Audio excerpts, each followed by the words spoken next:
Okay, so you're highly sensitive and you're a natural born leader. You need to focus on your strengths. Okay.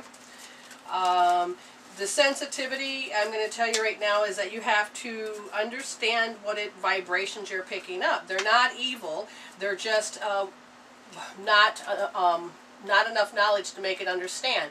You can take the knowledge that the universe tells you it is, which in this case is good, but if you allow people to tell you, bring into your world and say, oh, that's just wrong, then you got to remember it's their definition, and which is going to then push you away from your goal. So defining how sensitive you are, allowing yourself to create boundaries where you begin and they end, okay, so you don't lose yourself in all of that. Because a great person that allows empowerment to others is that regardless of what the person across from you is living in, their hells or their traumas or dramas, you can allow yourself to shine that light within yourself without saying a word, and you are then hooking up to your spirit of saying, I'm sensitive to what my guides are saying. How can I help this person in this moment? It's not that this person always needs help, but how are you supposed to show up in a very loving, empowerment way? So hooking up and connecting with that energy instead of the person that's across from you. Because if you're going to hook up to the person that's across from you, then you're only going to live in the limitations of hell with them.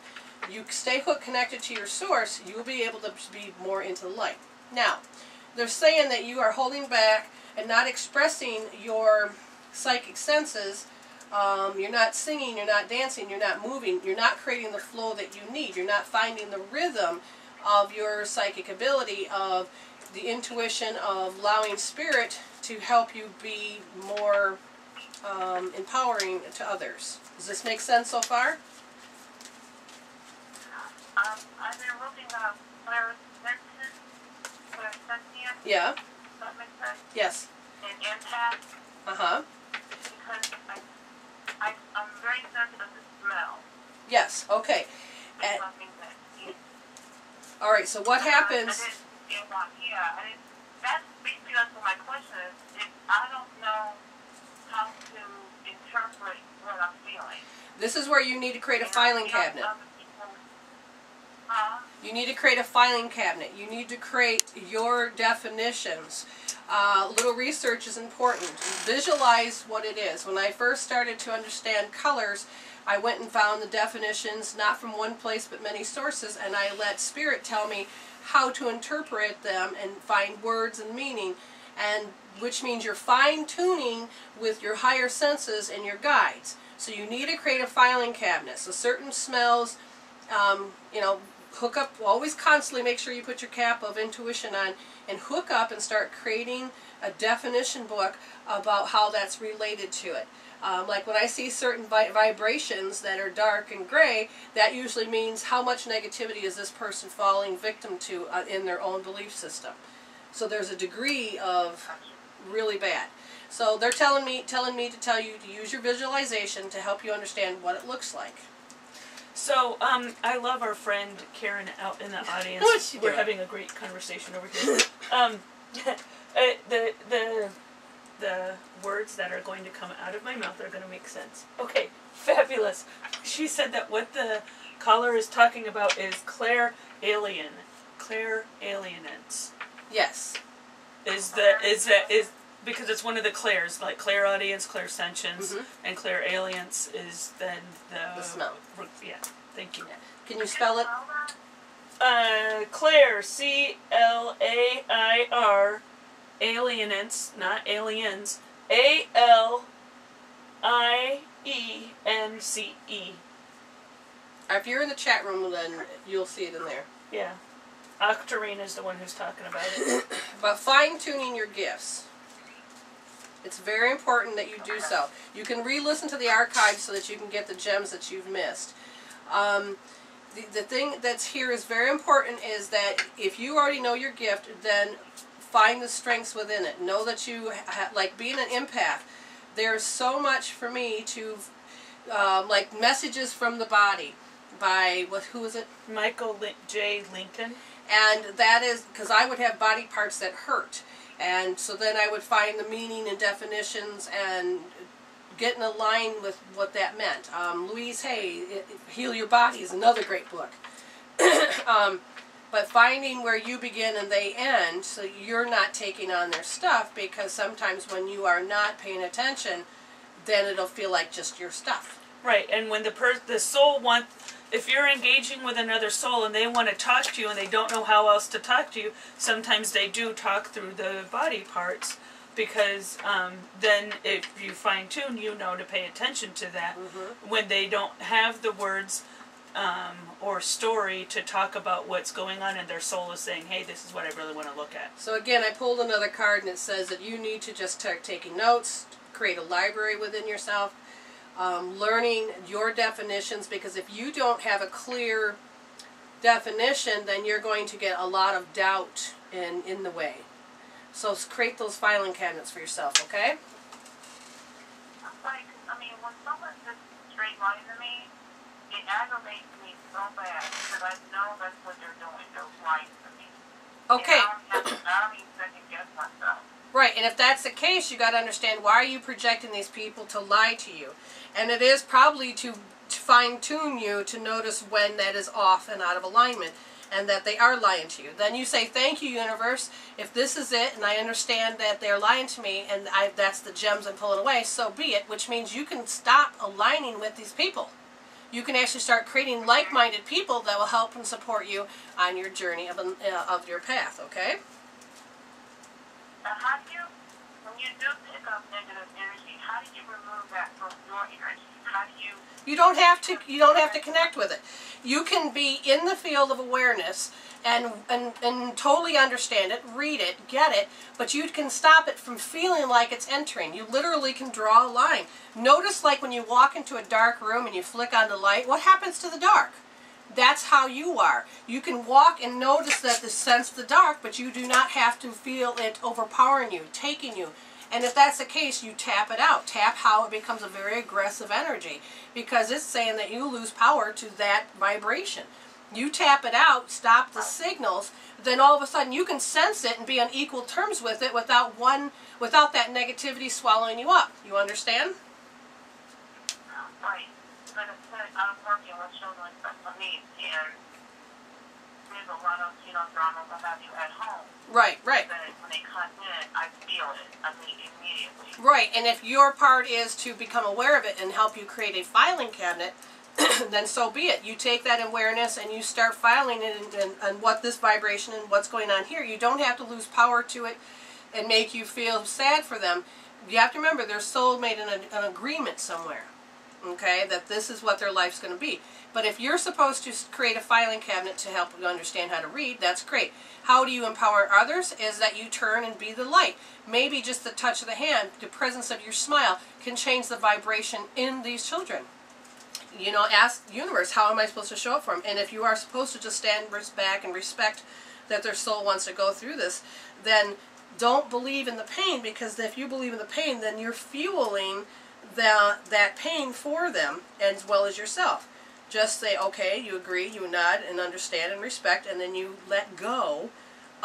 If you're feeling like you're getting caught up into it and you feel the sadness, then tap it out. Disrupt the signal, change the entanglement cord so that you're not losing power. Right. Okay? Okay, and you said the dancing and that kind of thing that elevates the vibration? Yes. If you do certain yogas, if you do certain movements with the body, you do certain singing, certain vibrations, your body will go into a rhythm of how you can be in harmony. Even if you never move or sing, you can sit there and put your intuition cap on and let the music sing to your soul. And again, you don't have to have music like you can put your finger on. It is listening with that intuition. Okay?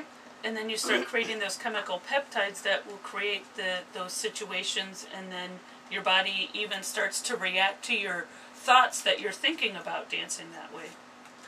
Yeah. Okay. We gave you a lot of gems. I'm trying. Okay. Can I say one question, please? I didn't hear that last part. What? Can I ask one last question, please? Real quick, because I have a board full. Okay, it's moving. I'm trying to move in the next 6 months. Do you see anything that says I'm not moving? Right now you don't have the strength to move. That doesn't mean that you can't move, but you don't have the strength to move. Once you balance your career and home life, that will help give you the strength to do it. And as far as, let's see, you do yours and I'll do mine. And it's keeping the persistence of finding that balance. It's not the persistence of forcing or pushing or making it happen. It's healing and balancing your home and career, and the persistence and fortitude that you have in that will create this strength that leads you into the bone collector, which is next. And the bone collector says the past has a way of repeating itself when you haven't learned the lesson inherited in the original situation. So what that means is if you're just going to pick up your crap and take it to a new place, and you have the new crap in your new place. And they're saying that use crystals, like get some gemstones, get some rocks, get some kyanite with that you use with intention, selenite, but allow yourself to find out what's really causing you to have a problem. If we had more time, I would go ahead and look at a particular problem that you have, which, you know, real quick, pull. What is the saying? What is this? Oh, you got to learn to ask for more help with the energies. Find a different guide, angels, or something with this particular thing that when you feel like you're losing power, and you will get the goddesses, the angels, the guides, whatever, to help you with that situation. So you got to learn to ask more from the other side so they can help you. That's part of why you're going to carry the crap with you. And feel free to call back at another time. We have a show on Wednesday night at 7 p.m. and we're here every Monday at 2 p.m. Okay? Okay, wonderful. Thank you so much. I love you. Take care. Thank you. Stay blessed. Okay, let's go to 860 area code. Are you there? Hi. Hello, how are you? Good. How can we help you? You know, you're already helping. And you know what? That's hard for me to say, to act, you know, and that, these emotions. Okay. But I totally hear, because I was listening to your caller, and I always hate when I hear myself through other people. Oh, you need to heal that. That this is, huh? You need to heal that. If you hate it, you need to heal that. I know. That's the bugaboo. It's like, oh my God, won't she stop talking? You know? And I often think, I'm trying to figure why do I often think that it's my mother, but it's not me. Often, do I feel like I'm better than everybody? And often, when I hear from those people, I often want to be, I'm often shocked. You know, I'm always in that negative spot. I'm always wanting to know, you know? Okay. So my question is, where am I here?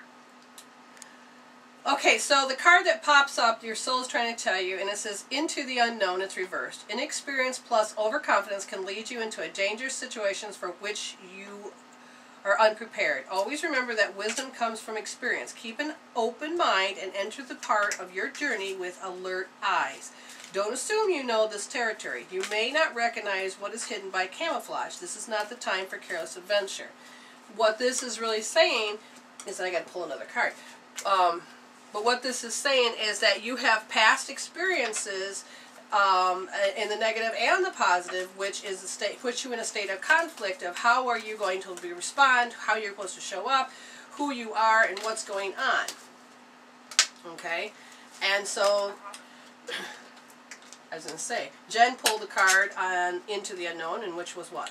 Fear reversed, and she pulled the release, so healing the fear. Well, what I'm seeing is that what she doesn't see is that fear is hidden in here because it can look positive. Mm-hmm. So what can really cause you a limitation? Fear is a general word for anything that has to do with any form of negativity, resentment, feeling bad, hating yourself, all of the things that I don't like that part about me. That's what they want you to release, but you're not releasing it at this point. Whatever is not love is fear-based. Mm-hmm. Exactly. And so they want you to release some of the thinking that you do. And the second card, in order to be able to move forward, is reverse commitment. And it says you may be walking into a commitment or a contract you will later regret. This isn't a good time to sign agreements or make choices that would tie you up for a long period. If you're in a relationship, you may not receive the commitment you desire. Don't despair, for something much better awaits you. Now, what there's also saying here, Remember that rejection is God's protection. Well, what hurts you now leads to wisdom later. Okay, now that's really general. What I'm really looking for is I'm just going to ask your soul on a deeper level. Give me a second here. They're saying that you're used to being motivated by bullying. Somebody bullies you or says things and causes you to feel disgraced about who you are. There's a particular pattern or a strategy that gets to be played out. You don't like a certain behavior of a certain person, but yet you feel like that you're becoming it. You're becoming very self-conscious, judging yourself, right or wrong, about who you don't want to become versus who you're becoming. Then you have the awkwardness of not wanting to be yourself because you see it. Then you are embarrassed that you act that certain way, and you, oh my God, I'm becoming my mother type thing. And all that means is there's certain behaviors that you dislike, and you threw the baby out with the bathwater, meaning you threw out the good stuff with the bad stuff, which you need it. Like when I watched my mother look at a salesperson, and she had a bad experience in that moment. I took that, oh my God, don't ever become a salesperson because my mother's going to hate me. Well, I need to become a salesperson in the career that I'm in. So I threw the baby out with the bathwater because I can't remember how old I was, 7, 8, that said that that's wrong. Now that I'm an adult, I need to find those good qualities to represent myself, to not sell myself, but to let people inform people that who I am, what is my calling, and why I'm there. So there's an old pattern that you stay locked into. Does any of this make sense? Absolutely makes sense. And that's probably why it's scary for me to admit, because I hear it and it often scares me. It's just like the belief that I'm going to kill somebody. Okay. And when it happens, for example, the belief I'm going to kill, like when my husband had left, I hear people tell me it's not going to happen. I often get fearful as soon as I stop, and it does happen, like the bird. For example, I saw this bird in my meditation. All of a sudden, I walked out on my outside. No, my son came to me. He yelled. He was like, no, my attendant came to me, and she yelled, and she said that there was a dead bird on my sidewalk, what you call them. And that freaks me out. You know? That's the thing that freaks me out when it happens. Okay, let me explain what happens here is this. Is that what are we dying and killing off? My husband, which he has denied all these years now, has awakened up to spirituality. When I first called him up to see if he'll ask me out on a date, and he had the impression that I was going to kill him. But apparently I must have been worthwhile to seek after, so he dated me, and we've been married for 18 years. And so what happened was that when I decided I couldn't take any more in the relationship, and there was nothing really wrong with it, it's just that there was no growth, and I could feel his resentment day in and day out being an empath. So I decided I'm done, and I gave him a choice as you either can grow with me or we're going to grow separate because I can't go on the same path, which I call path switching. So what happened was that all of a sudden he's like, fine, I'll let you go. For 3 days he went into hell and back, and then all of a sudden he wanted me, so he communicated with me. What died off and what he was told, the psychic experience of, oh my God, this woman's going to kill me, was what died off was his negative self, his over-identification, being so human that he cut out all that wonderful spiritual part of himself because he was told this is what it means to be a man, and that you have to be a husband, and that you have to do.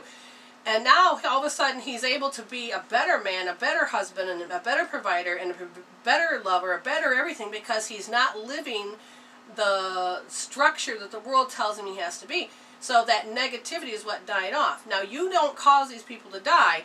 They're trying to tell you, change, change, change.